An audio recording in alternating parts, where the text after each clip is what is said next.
Hello, this is Ray Johnson, Professor Johnson. I wanted to go through some additional topics in chapter one. Let me know what you think about this. If you like the short version or if you'd like to have one long hour or 2 hour long presentation. I think this is going to be better, but let me know what you think. So earlier we talked about the selling era, production, selling, marketing, and a relationship.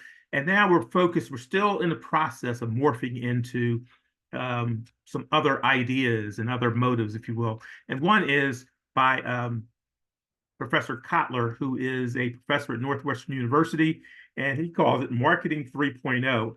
And actually, it focuses on product centric, whereas you want to be an efficient manufacturer. We also focused on consumer centric, where refer we refer and respond to customers' preferences, and then humanity-centric marketing, as you can see on the board there. And here's another definition of it as well. I'll skip by those. We're now focused on customer value. What are the values? Because at one time, remember, we just manufactured products, and that was it, without regard to what customers needed. Customer value, as I mentioned before in the previous slide or previous video, was perceived value over the price. And as marketers, what we should do is try to increase that perceived value in many cases. So it's really up to us. So also be aware that customer value it changes. It's interactive, conditional, relativistic, and also dynamic. Interactive just means that based on individuals, you may like something, I may not like it. And guess what? In conditional, you may not like it. Let's say you don't like mayonnaise, but if you're really hungry and there's only mayonnaise there, you will probably eat it. Relativistic just tells us that it's really focused on comparing it one to another. Read the book. Take a look at what the book says about that. And dynamic just means that it changes all the time. The key is that in marketing, we're really driven by understanding the customer needs and the desires and being able to the right plans in place so that they understand the value of our product. Needs, wants, demands, right? Needs, those are the things that we need. I have a need to travel from my home to High Point University during the school year, and it takes me 35 minutes. That's my need. Now, that need can really be sufficed or satisfied with any product, right? A moped, motorcycle, a Kia, Volkswagen, anything, right? I drive a Lexus. But at any rate, my job in marketing is to help understand what my customers' needs are and what do they want, and help them be in a position to get that. When they are in a position to purchase the product, they're demanding. The market is demanding that product. That means that the needs, the wants, they're backed by buying power. It means you have the money to get it. And then we also understand that market offerings are nothing more than, if you take a look at the slate of products that a company may offer, those are its market offerings. Could be services, products, goods, whatever it is. You take a look at some companies, Pepsi-Cola, they may have the water, it's either Aquafina or Dasani. They have the Coca-Cola products. They have the Diet Cokes. They have all those things, right? That's their market offerings. One of the things we have to do, though, in marketing is that we focus on the customer's needs. My need is to get from point A to point B in 35 minutes, whatever the time frame takes, but I need to get from point A to point B. Marketing myopia will say that it's really focused on my wants, which is maybe I want to have a nice vehicle, but you're really not looking at the needs. And so you can really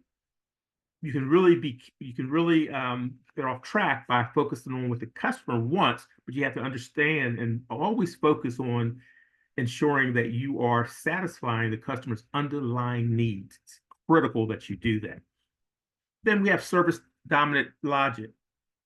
For a long time, we were just purchasing products, not purchasing products, we were just manufacturing products and selling them. Now we're finding that customers and consumers, they're not just buying goods, they're buying offerings which render services which create value. What do we mean by that? That means that I'm not buying a car. I'm really buying the Lexus because I like the way that it rides. I like the way that it handles itself. I may like the amenities. I may even like the toughs. There used to be a term that we used back a long time ago. Toughs are the totally useless features, but we like them. The nice buttons, the maybe the heated seats, cooled seats, those types of things. So service dominant, focused on ensuring that our customers, that we understand them and that we're providing them with a great service. Experiences matter. So that's really what they want.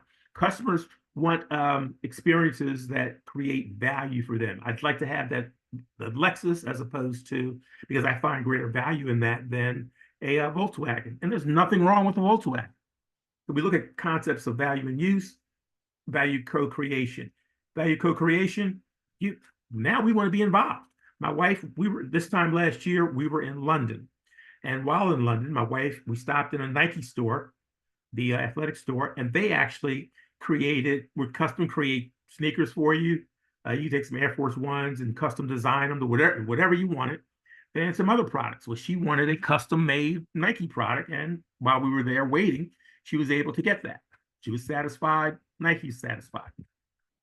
Now, we're going to talk about price versus value. Very important, very key product here, because we have to remember that a lot of people, consumers, even marketers, are looking at just the price. In this scenario, look at this. We have a grommet. The grommet is it's really used to affix two items together. It could be pieces of metal, whatever. It provides a cushioning and some other benefits.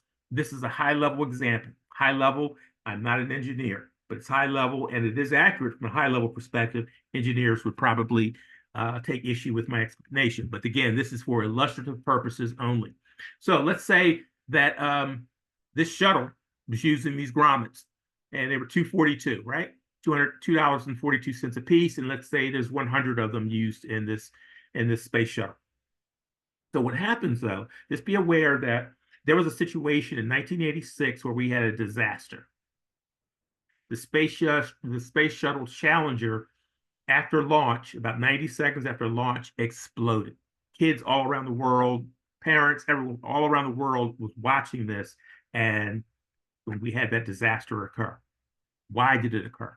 Well, it occurred because the grommets that you see there in the middle, they are used to affix, if you look at the picture of the space shuttle, the orange tube in the middle, that holds the rocket fuel. On both sides, the white tubes where the propulsion or the flames are coming out, those are the rocket boosters. And so the rocket boosters and the fuel cells are connected via those grommets. Well, what happened is that when they took off, when they launched in Florida, and there was many, many delays because the scientists were saying it was too cold. But at any rate, what happened is that as the space shuttle launched, they later discovered that the grommets had actually burst or cracked because they had never been used in cold weather. So with that, you'll find that that space shuttle that you see there, the price of it was $29 billion. The price of the entire launch is $49 billion. So in a scenario like this, your grommets, let's say now you're the sole manufacturer, sole producer of these grommets. NASA needs them. They want to use them. You're the only person that has them that have been tested such that they will not break or burst or due to temperature, pressures, or anything of that sort.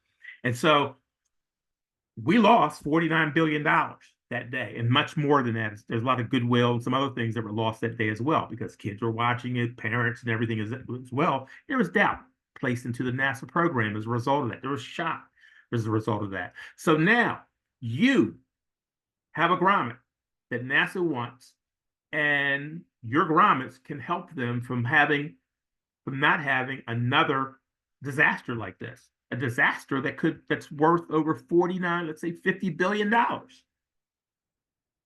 What do you charge for that grommet?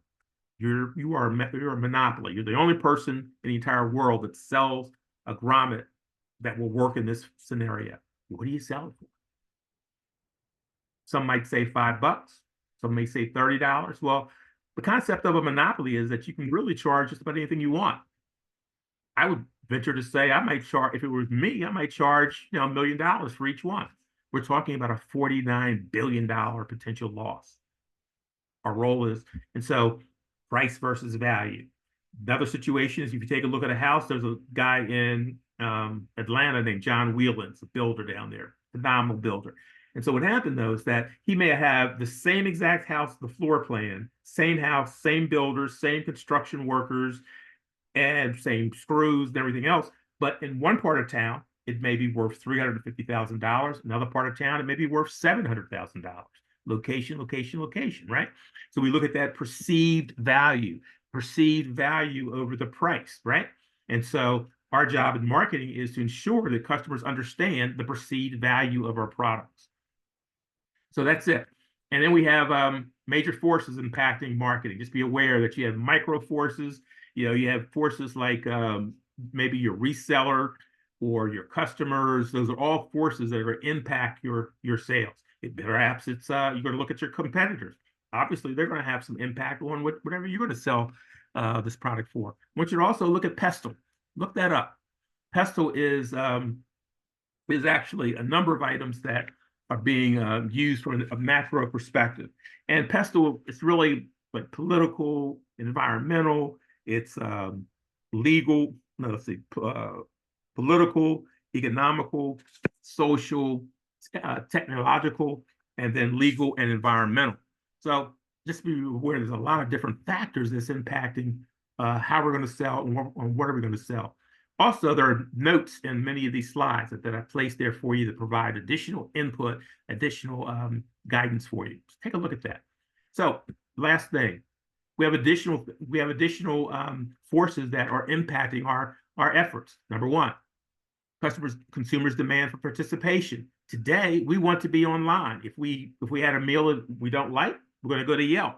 We're going to go to maybe X and tell the world about it. There's a globalization paradox. 30 or 40 years ago, continents were pretty much separate. You might have, in order to better understand other worlds, you might read National Geographic. Other than that, you really don't know. Today, everyone can see what's going on. I can log in and see what's going on in South Korea or, in Africa or in Europe. It's very easy. But the problem with that, the paradox to that is that in some of the third world countries, they're seeing what it's like in the first world countries, and they feel bad about that. So there's a problem. And then the last thing is what I just talked about with my wife in London last year with at the Nike store. We want to be more creative. People want to be involved with our products. So it's very important that we give them that opportunity because they feel as though they're part of the solution. They feel that they like what they see, and we are providing them with the capability of customizing the product to their own satisfaction. All right, that's what I have for you today. Let me know what you think about this format. I can certainly have the longer ones, but I think I like this better. Let me know what you think, though. Okay, have a wonderful day. I appreciate you. Take a look at these slides, review the material, and be aware our first test is going to be 8 June. I think it's 15th. That's Sunday. So we've got about 2 weeks or so because I want you to have the time, the opportunity to get the book. Okay. Take care. Let me know if you have any questions. Thanks a lot.